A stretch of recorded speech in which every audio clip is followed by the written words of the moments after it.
loud because I made space. Cool. All right. Well, I think, yeah, guys, if you have questions about anything that we're mentioning here in today's call, use the chat box because we'll try to access that throughout the call and answer any questions that you have that might be related to today's kind of topic.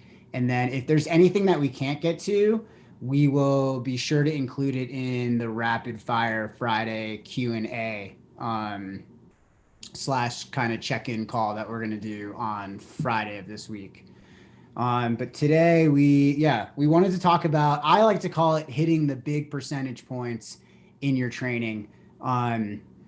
We get a lot of athletes who are really focused on the really small stuff. And sometimes that can distract you from the big things that are really going to help you get better over time. I think this is particularly prevalent. I think there's like, it's kind of, well, it's like a barbell. Like, this is something that we see a lot with both beginners and with more advanced athletes, right? Like, people who are newer to running tend to cling to like really small things rather than focus on the things that are like truly productive for their training, right? Like, these are the people that are more focused on like, is my stride perfect? Is my form perfect? Than just like getting out and running. We also see this in advanced athletes who are like, hey, can you look at the GPX file of my Strava run and make sure that I'm nailing the correct cadence as I go up that 11% incline on my long run? And is that going to be what's going to help me do well at Leadville? And it's like, well, I don't know. And like, it's just this like tendency to obsess on really small things to the detriment of the really big things that are actually productive. Yeah, I think you explained it really well, Zoe. Yeah, that's perfect. So we've kind of narrowed it down to like four kind of broad topics that we want to talk about, which I call the big percentages. The first is consistency. The second one is always eat enough. The third is to prioritize sleep. And then the fourth is to work on motivation that comes from within or internal motivation. Um, so we're going to spend a few minutes chatting about each one of these things. And if anything comes to your minds, yeah, please let us know in the chat box, and we're happy to comment on anything there. But yeah, let's start with consistency. What does consistency kind of mean to you in training? Why do you think that that is Yeah, important, Zoe? consistency means to me running intentionally a purposeful number of times per week and resting a purposeful number of times per week. It means not doing makeup miles because we see athletes that have a tendency to be like, oh, well, my run didn't happen Sunday. I'll just do it on Monday. And then they end up running less. And then because they didn't rest on purpose, they run less on Tuesday and then they try to run more on Wednesday. And then like their whole week just becomes this like jumbled mess of like lack of purpose. So trying to just stick to the intention of the plan and resting on purpose as well, like having an intentional and consistent rest day schedule rather than, yeah, it means doing things on purpose the correct number of times for your training. And like some of our athletes run 4 times a week, some of our other athletes might run 6 to 7 times a week, and that's just different depending on like if you're doubling or what kind of mileage you're looking for, what your injury history is. And that's just like the most important thing. And making sure that you're just being intentional about whatever it is you're doing is huge. What does it mean to you? Yeah, I agree. I think that that's super important. I think consistency is, making sure that you show up every day. Mm-hmm. Whether that's showing up for your rest day and like really kicking your feet up on a Monday or whenever it falls on your individual, training schedule and kind of embracing that rest moment. And then, when the first day of the week comes and it's time to get out and run, really embracing that and not kind of waiting to feel motivated, but to, let mood follow action. So, to me, that means that I get out regardless of the weather. I get out regardless of how I'm feeling. I try to stay really consistent in the process because it's not that I hit the workout this week that really matters. It's that I hit every workout in a build working up to a race, or I did every easy run over, 8 to 12 weeks that helped me get better. Um, if we overemphasize getting in that individual run, we're looking at small percentages. If we think about things in their larger context and zoom out, when we really start to stack the easy days and the workouts from week to week to week, we're really consistent over time. Our volume is going to be usually more substantial over time. Our ability to adapt to the load, to the training load, is going to be enhanced. We're going to also have incorporated in more strategic rest during that time because we've set ourselves up for those moments instead of kind of winging it from one week to another. So when I look at consistency, it's really not looking at the individual workout, even though sometimes each individual day can be challenging depending on schedule, what we have going on in our personal lives, or how we're feeling mentally and emotionally or physically. I try to look at it as this run plus all of these other runs equals, plus rest equals growth in the future. So showing up, I mean, to me, that's the biggest thing that you can do. To me, it reminds me of one of my favorite novels. It's not a running novel at all, Zen and the Art of Motorcycle Maintenance, which is about maintenance, which I think is something that is hugely underrated in our culture, which prioritizes like big, sexy, show off type things, right? Like, I actually once, had an athlete tell me to my face that my Strava wasn't very impressive. And I was like, awesome, that is perfect. Like, my Strava should not be very impressive. If your Strava is impressive, you're probably going to underperform in your like peak events. I don't aim to have an impressive Strava. I aim to have an impressive like volume of training. I don't want any one day, like if someone goes and looks at any one day on Strava and is like, oh, that's impressive, then to me, I'm not prioritizing my training, or I'm letting my ego get the best of my training. And so, to lean on Zen and the Art of Motorcycle Maintenance, it's about using motorcycle maintenance as a metaphor for like taking care of things and like finding zen and pride in the daily process, and prioritizing the process over like, it's not zen in the art of like epic motorcycle racing. It's not zen in the art of I bought a really cool new motorcycle. It's not zen in the art of I finally got this really cool wrench and then everything fell into place. It's just about maintenance. And we really underrate how important maintenance and just taking care of things is in our culture. And so that's a book I really like. Another one I like, actually, that one of my athletes, Emily Koch, recommended for me is Chop Wood, Carry Water. And I really love that phrase because it's just about like the daily chores of what like life requires of us to progress meaningfully in all things. Like, I think about chop wood, carry water when I have to check emails for my work. I think about chopping wood and carrying water when I'm coaching. I think about chopping wood and carrying water when I'm out training. And the idea is that you need to focus on like actually doing the thing rather than like, it's not chop wood, find a shortcut. It's not chop wood, find a biohack, right? Like, it's do the work, show up. There is no replacement for just doing the work. Yeah, wow. I think that was really great. And what it kind of tells me is that we need to be patient in the process of getting better. That 1 week in a year doesn't determine a lot, but when you put those weeks on top of each other and we're patient and we get out there and respect an easy effort and don't go too hard, don't let ego maybe force us into trying to tag a segment, or take down a CR out there. When we really go in there and we're present and we're mindful of what we're doing in that intention and patient, and knowing that, adaptation happens over time.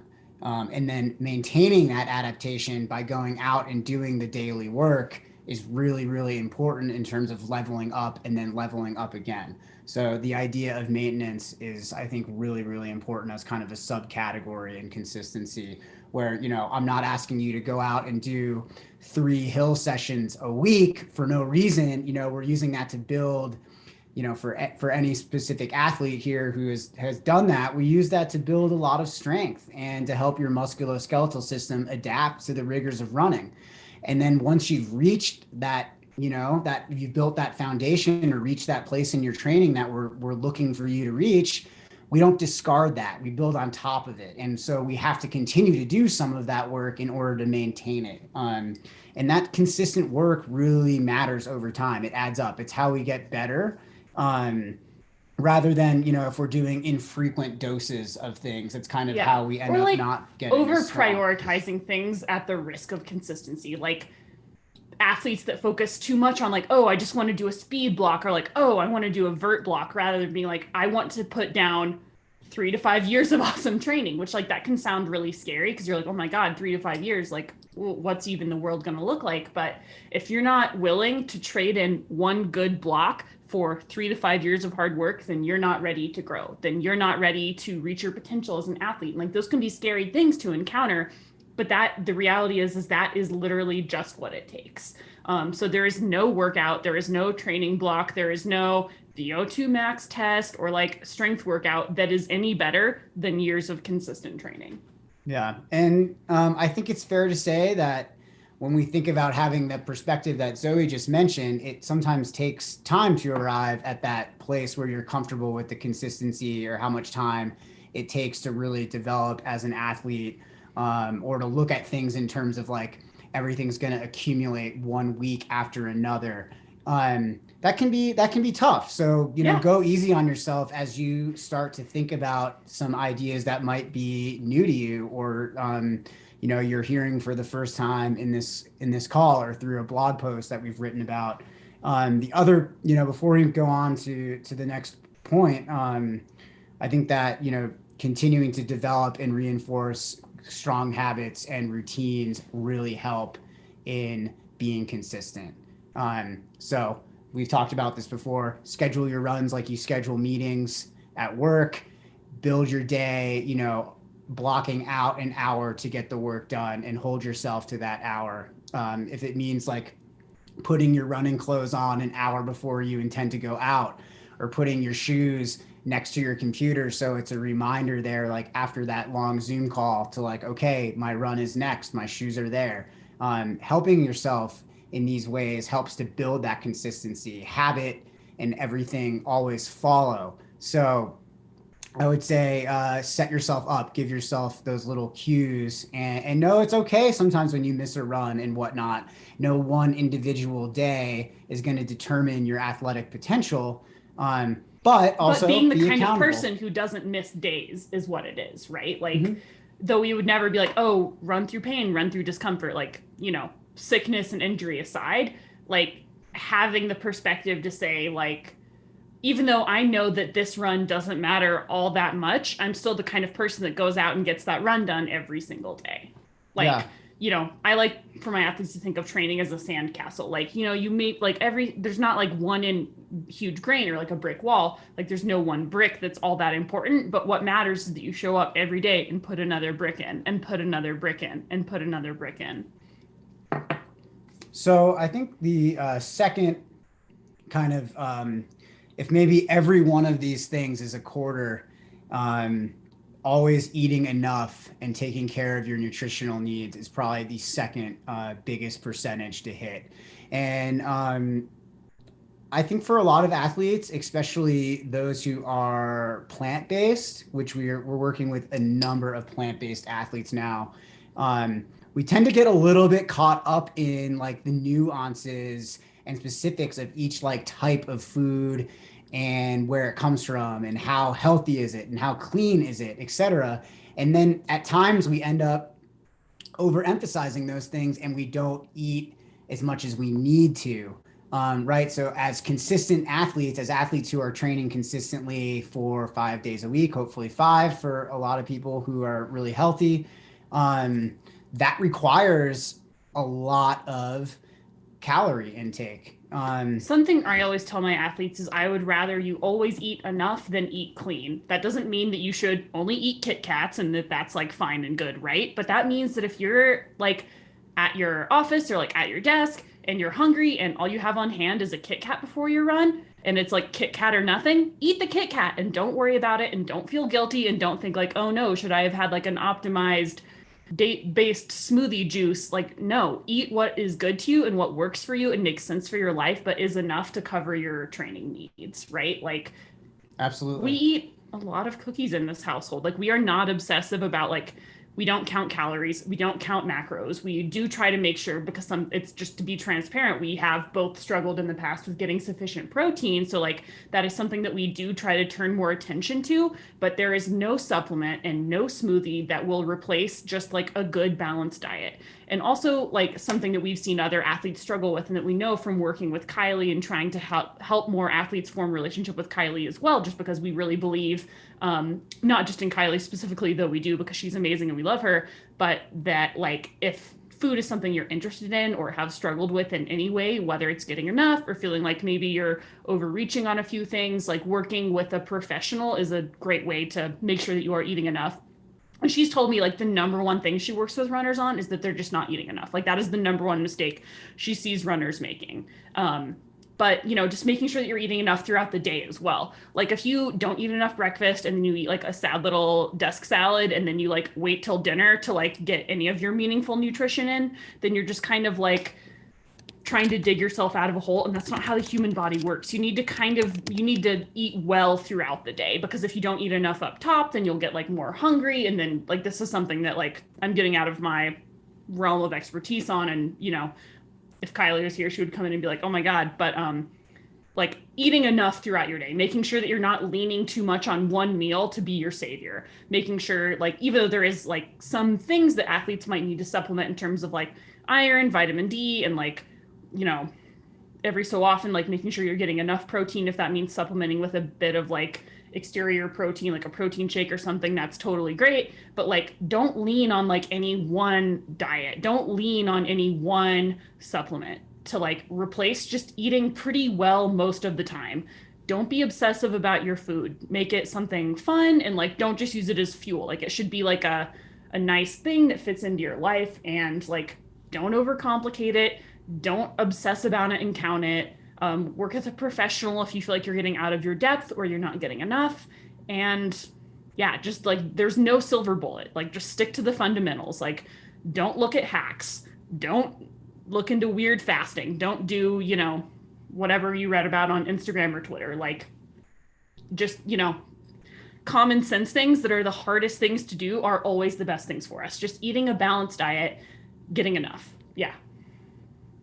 Yeah, thanks, Zoe. I think, you know, the reasoning behind that is twofold. One, we want to avoid same day energy deficits that tend to happen if we're not focused on how much we're eating. If we have same day energy deficits, we're much more likely to have an overuse injury, maybe to have an injury that is bone density related, and can also affect the quality of your workouts. So underfueled workouts or fasted runs can negatively affect your running economy and your output levels, which when we are focused and have a lot of intention behind our runs, we want to make sure we're fully fueled so we can access those energy stores and get the most out of our time out. When we recover, we want to make sure we put that same amount of calories in or something close or around that without worrying about the specifics, in order to recover, because we both need carbohydrates as well as protein to help recover and then be prepared for the run the next day.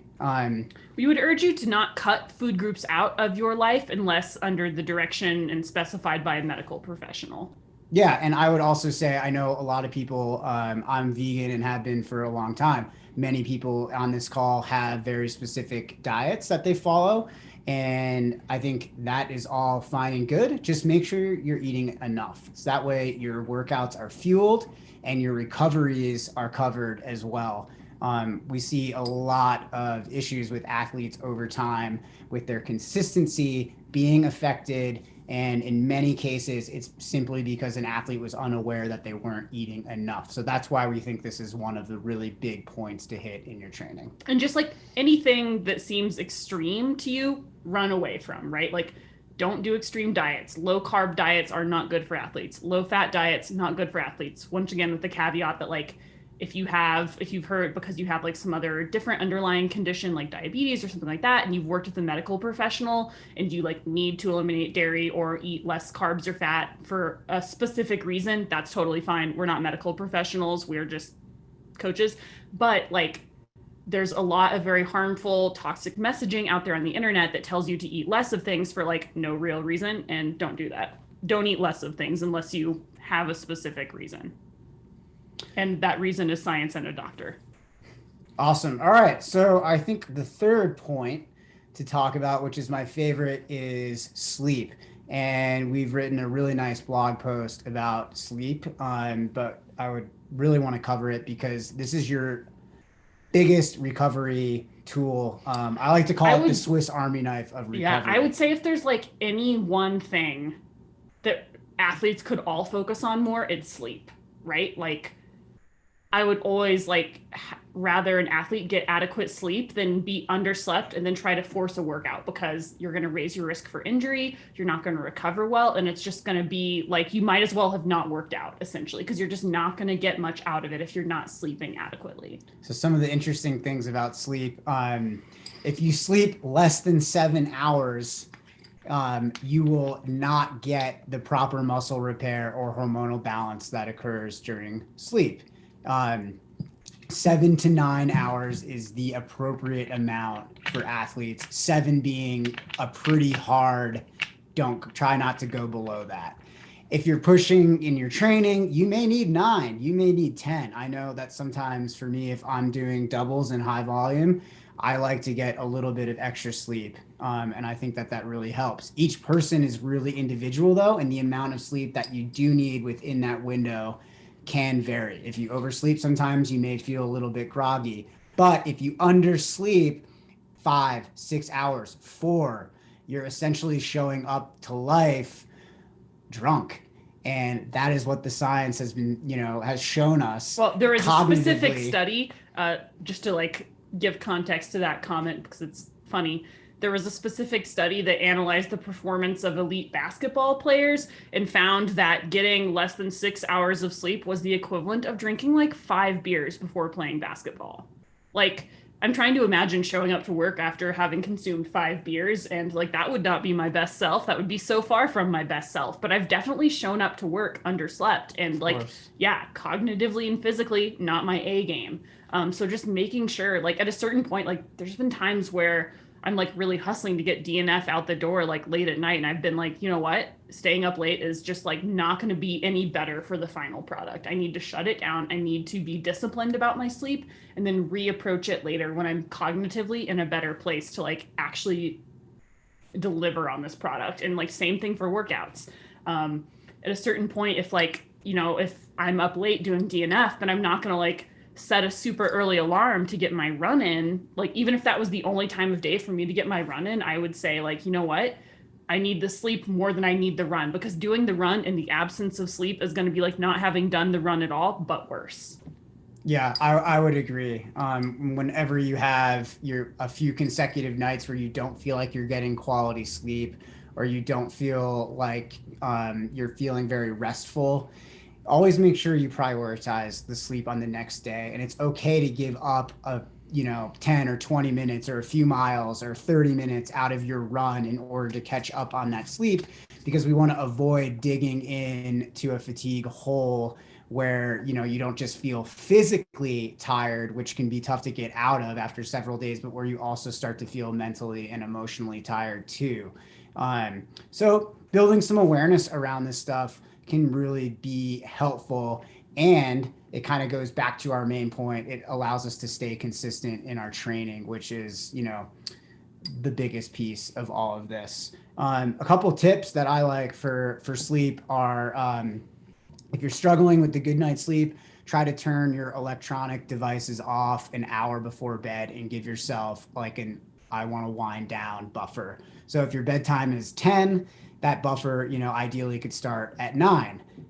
Try, to give yourself some time to also digest dinner before you get into bed. For a lot of people, that looks like a 2 hour window. So be done with dinner at 7 or 8 if you plan on being asleep at 9 or at 10. Those little things can help a ton. I think for a lot of people, especially those of us who work from home, we're on the computer constantly all day long, or then on our phones, shutting that stuff down an hour before, turning Netflix off an hour before can really, really help. because there's a parasympathetic nervous response that you get from all of that information that comes over the electronic device, whether you're scrolling, reading the news, watching an intense show on We've been TV. watching Game of Thrones recently, and I've had to set some very major and comical boundaries around like what episodes we can watch at what time of day, because I am like a very sympathetic person, and if I see one of my beloved characters harmed in any way, which is just like the backbone of all Game of Thrones episodes, then like I will just lose sleep over it. I am just that kind of person. Like I can't look at email, I can't watch like anything other than like very light comedy anytime close to my bedtime. So just set boundaries. And I think another thing that I always stress with athletes is like the same discipline you bring to waking up, you need to have that same discipline with going to sleep. So set an alarm and stick to it. Like you wouldn't press snooze on your alarm clock like 10 times. Don't do that with falling asleep as well. I think meditating before bedtime has been really, really helpful for me. And that's kind of like one of the exceptions to the no technology before bedtime rules. I really like to use the Headspace app. They have a really great pack for sleeping because sometimes I struggle with falling asleep. And I found that to be very useful for me, or like going back to sleep if I wake up in the middle of the night listening to that, or like a super boring podcast really does it for me. And just, take a little bit, like if you do find yourself in a place where it's challenging to sleep, be gentle with yourself. Don't be overly judgmental, because if you start stressing out about not sleeping, then like you're less likely to get good quality sleep. So just try to find like a nice mental space for you to be. And something that we've seen that's really interesting is that a lot of people just they don't emphasize sleep enough, and then they tend to overemphasize other recovery modalities. Like there's no amount in the world of like foam rolling or like Normatec boot usage or like any other thing, like no supplement, once again, that can replace adequate sleep. Like if you're not getting enough sleep, no workout is going to make you faster. No massage is going to make you feel better. You need to sleep. It is the most important thing. Yeah, I would like totally if I had to agree. pick one thing to be the most important, it would be sleep, would be the foundation. Yeah, I think with good sleep follows good training. And then, a bit of a subtopic, with sleep as a recovery tool and our most important one, there are other recovery tools that Zoe just mentioned. We don't want to overemphasize those too much, but also developing a routine around those things can really help, right? So the foam rolling after runs and sometimes before, if you like that for warm up, the post run stretching and light stretching can be really, really helpful. And then for everybody on this call, many of you guys have had, nagging injuries or little things, which is really normal for runners. But we've got to keep up with that maintenance work too. So, underneath sleep is also that maintenance again. That is a big part of consistency, and that's doing the PT work that's prescribed to us, doing the strength work that we need to stay healthy. And at the same time, jotting down a few notes from time to time about what's working. That way you can check back and say, oh, that thing with my plantar or that sore spot on my hamstring that, comes up like every fourth week when I'm doing speed work, what has worked to alleviate that in the past has been like X, Y, and Z. And I need to make sure that I'm continuing to implement that in the same way that I get out on my run, the same way that I make sure that I'm eating enough, the same way that I, make sure that I'm getting good sleep. I think just to like piggyback off that, because I think it's such an important point, is that good sleep isn't just going to happen. It's something that you have to be immensely disciplined around. Like it is a part of your practice. It is a part of your training. In the same way that you're not going to go out and run 6 miles on accident, like it's not just going to happen. You get dressed for it and you prepare for it and you do a warm up and you like put it in your schedule and you like set boundaries and you plan it. That is what sleep should also be. Like not to make it like a horrible, like overly planned experience in your life that you like dread or anything, but you need to also be like, I need to have certain routines and disciplines around the specific practice that is also part of my training, because it is not just going to magically happen. You're not going to become like a total boss at sleep overnight. Like it has definitely been a huge journey for me. Like I feel like TJ is a pretty like rock star sleeper, and I've learned a lot from him because it's something that he was immensely disciplined about. And like it was something that I previously wasn't very disciplined about until I had a job that required me to be like on my A game at 5:30 in the morning and speak live on radio for thousands and thousands of people. And then I had to learn really quickly to like take that as a part of my work, not separate from it, not like, oh man, I hope I sleep well so that I can work well tomorrow. Like, oh man, in order for me to work well and train well tomorrow, I must be disciplined about my sleep in the same way that I'm disciplined about like producing radio, in the same way I'm intentional and disciplined about getting out on my run. Yeah. A big piece to that. The bedroom is for sleeping and for sex, nothing else. Don't bring your computer in there. Don't bring work in there. Don't have a TV in there. I'm telling you, that stuff really works because you will get dragged into a show. You'll end up watching for hours. You'll miss out on these opportunities to sleep. Keep the bedroom for what it's supposed to be for. Define that, set that boundary with you, your partner, whoever is in your household. It's so important. There's seriously any of these other things, the PT work, the foam rolling, the Theragun, the Normatec boots, they're all great, but none of it matters at all if you can't get 7 hours of sleep most nights. And of course, bad nights of sleep happen. They happen to me really regularly, to Zoe and everybody else. So just like if you have a bad run, try not to attach yourself to that bad night of sleep. Say, all right, I didn't have my greatest night, but tomorrow night or, is another night and I can, I'm not going to be able to make up that sleep, but I can get a good night and I have another opportunity for it. It's the same thing as with your runs. If you have a bad day, you move on from that bad day. You don't hang up on it for too long because that's not very productive. Yeah. Sleep is huge. Cool. Yeah, we love sleep. That's why it's one of the big four topics we're talking That's about. why we're the most fun people. Yeah. we will just straight up cancel plans if it doesn't work for our sleep schedule. We're not shy about it. But to be fair, we do have a social life as well. Yeah, we're not the least cool people. Yeah, and so you have to set your boundaries with that. I know everybody wants to have some beers or a cocktail and be out, and that's part of being a person. But make sure that, you do that at times where it's not going to conflict with your training and or the goals that you have. Yeah, and we're just like, we've gotten comfortable, like, particularly because a lot of our friends are high-level athletes as well, saying like, hey, TJ and Zoe's bedtime is this. Is there a way that we can do dinner a little bit earlier? Like, maybe we get coffee instead of a beer? Like, is there a way that we can just make this not negatively affect our lives a lot? I think that's been something that I've enjoyed about the pandemic is it's easier a lot of good sleep. Yep, the bars are closed at 8, so I can't stay out. It's just Game of Thrones vying for my attention. All right, we'll keep this moving forward here. Something that is really important to training is how you motivate yourself. And there are a lot of subcategories to this, but it's a big piece of the puzzle and directly correlates to getting that consistent training in. So if that's at the top of this pyramid or the biggest part of the pie, and you've got eating well to support that, sleeping well to support that, you have your motivation to support that as well. And I think particularly developing intrinsic motivation can be really, really powerful and help you as an athlete sustain your training and develop your consistency. Can you define intrinsic motivation versus like extrinsic motivation? Yeah, totally. So intrinsic motivation is motivation that comes from within. External motivation is going to be motivation that comes from a particular goal that you have.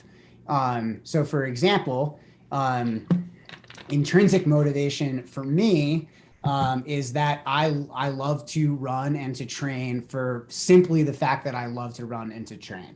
That it means something to me, and that running and or skiing or now I'm into Zwifting, since those things are like vehicles for me to express my values, who I am as a person.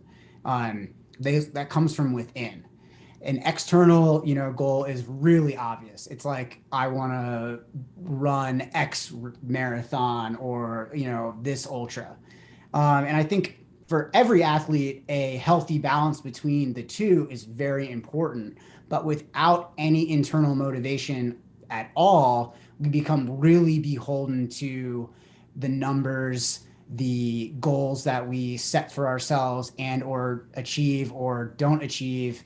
Um, and it can become really difficult, particularly when there aren't a lot of races and we're in a global pandemic, to actually get out and do the training. We start to feel burned out. We start to feel like we have no purpose because there's no event to train for. So, I think that intrinsic motivation is the sustainable motivation. It's the passion.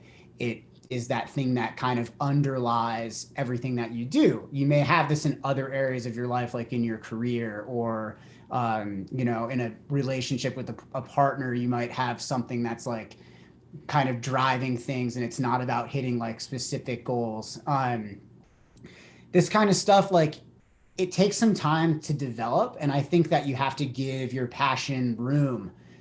So going all in on a passion right away might not be that sustainable, but in gradual increments, like a 30-minute run every day over months, you might start to love running more and just enjoy the act of running more than the act of working towards a goal. These things kind of develop.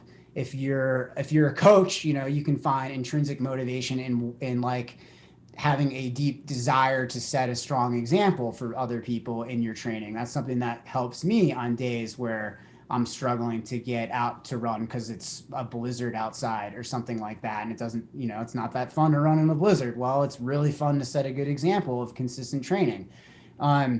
So yeah, this thing is really, really important. And I think that it tags on to this other thing about setting realistic goals for yourself along the way. When you're intrinsically motivated, you're less driven to take these wild steps and hit these huge reaching goals. I can't tell you how many emails we get that are like, I've never raced before, but I want to do a 100 or a 200. And like, that is just not a great idea for the majority of athletes. That is like and like so few people, even if you are physically able to go from never having raced before to running a 100 miler, even if that is possible for you, you're sacrificing years of sustainable development and your athletic potential because you're just not taking time. You're just like, you're rushing things, and even if you make it out healthy, you're never going to realize what your potential or your passion is for all these other things. Like, maybe you're amazing at 50Ks. We're never going to find out because you're not giving yourself time to explore that.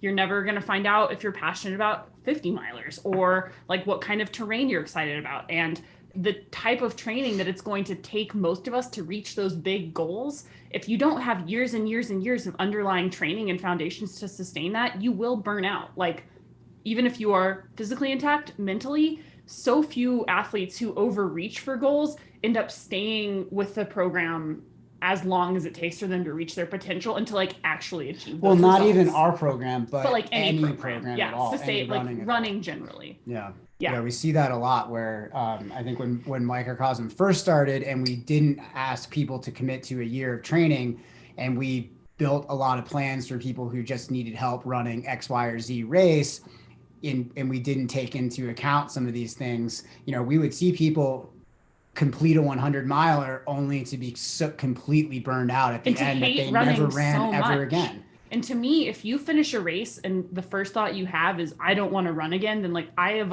as a coach have failed to support you in your long-term growth. Like, I failed to help you foster curiosity and creativity about what your potential is, because no one race will ever be your potential. You could go out and win Western States tomorrow, and I would look you in the eyes and say, this is not the pinnacle of your potential, because it's an unreachable destination. And so if any one thing causes you to disengage from the process, then it is not the correct thing to do.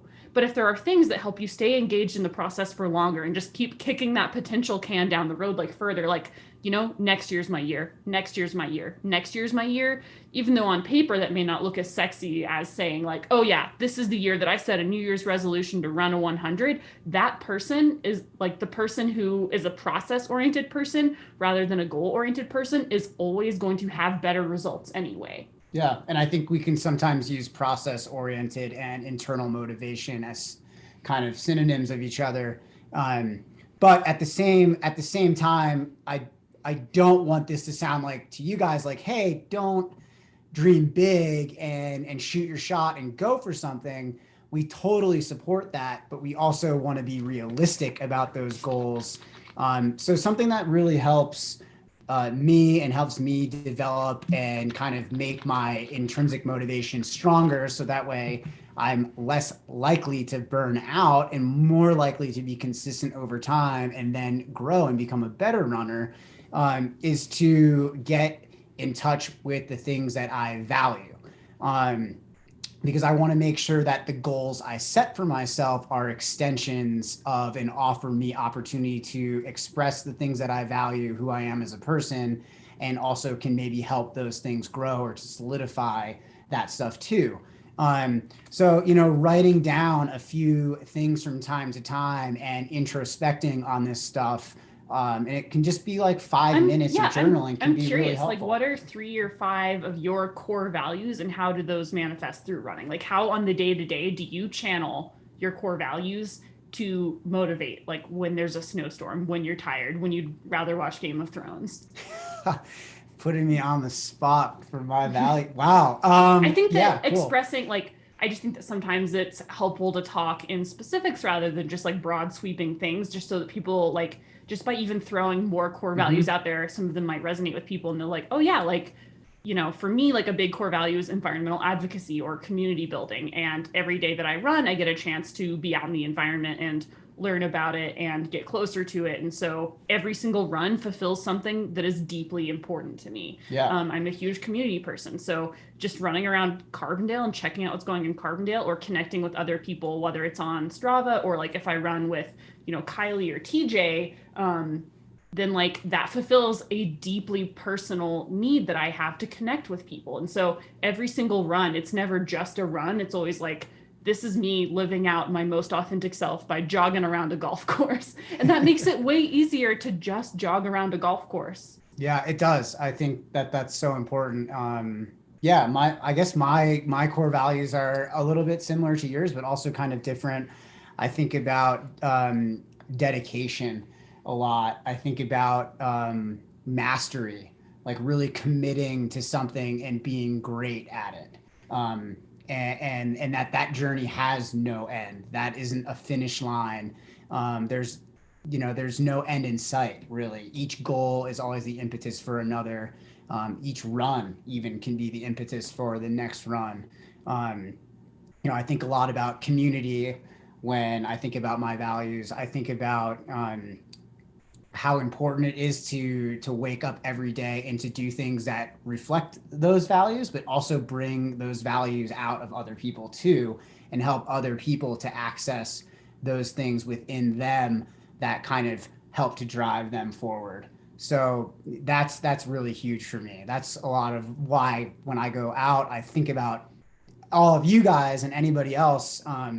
If I skip this run because it's cold out, or that's I feel like I love to set a good example, and that's a really big thing Yeah. that drives me when I feel I. like that's something I see a lot, like with my athletes who are parents, that like one of a lot of parents' why is like to be a good role model or like to be someone that their kids can look up to, someone who's like invested in the process, someone who's invested in taking care of themselves, like particularly women who are like invested in like performing and like demonstrating excellence for their daughters and their Mhm. sons, and people who are just like that have that why, so that once again when like you really don't want to run and like if you were any other person and if it was like any other day you'd be like screw it, like what does it matter, but you're like no, like today is a way for me to reaffirm to myself the value of the environment, the value of my community, the value of my ability to be a role model, the value of just like whatever it is for you. And like Yeah. we can't ever determine that for athletes, and it's also probably not something that's just going to like spring into your mind fully formed one day. Like I know for me it was a very intentional process of seeking out like,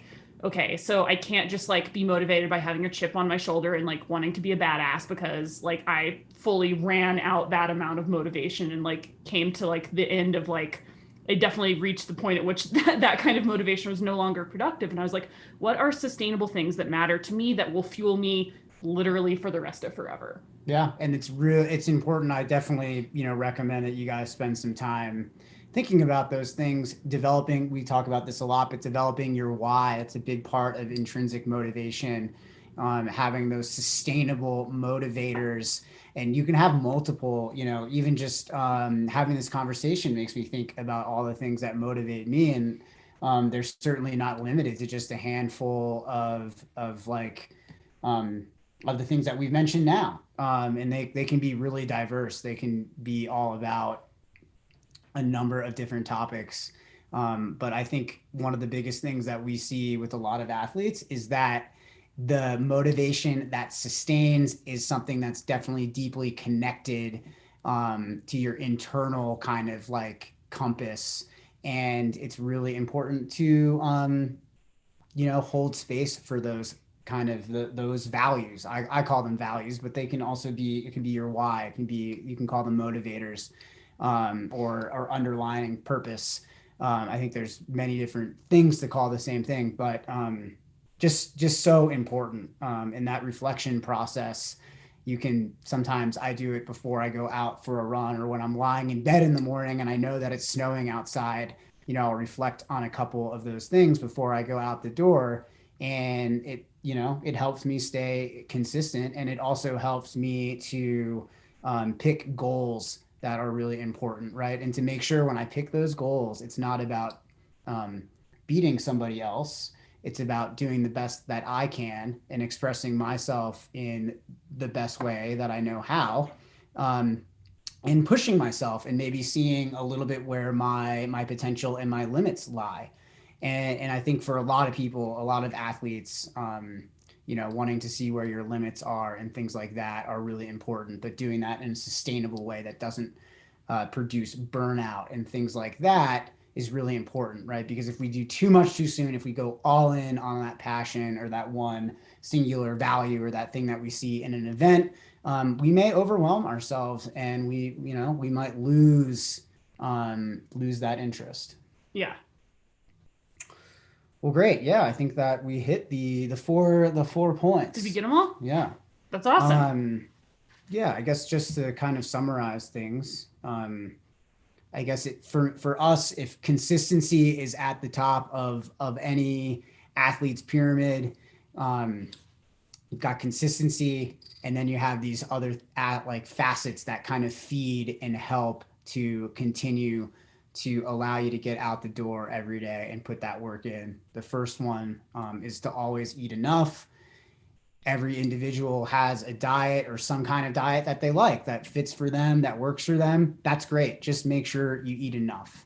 The second or the third one that kind of helps to feed towards that consistency at the top of the pyramid is getting enough sleep, and really making sure to prioritize that. And then internal motivation, developing your why, thinking about your values. How can running be a vehicle for your own kind of self-expression? That's how I look at it, although there's other ways to consider it for sure. But all of these things together really help to feed your training. It keeps you doing it for years and years. For me, it's helped me put off running a 100 for many years and allowed me to excel at shorter races and become a stronger athlete. For Zoe, it's helped her embrace the fact that she loves 100s and she wants to be a 100-mile machine.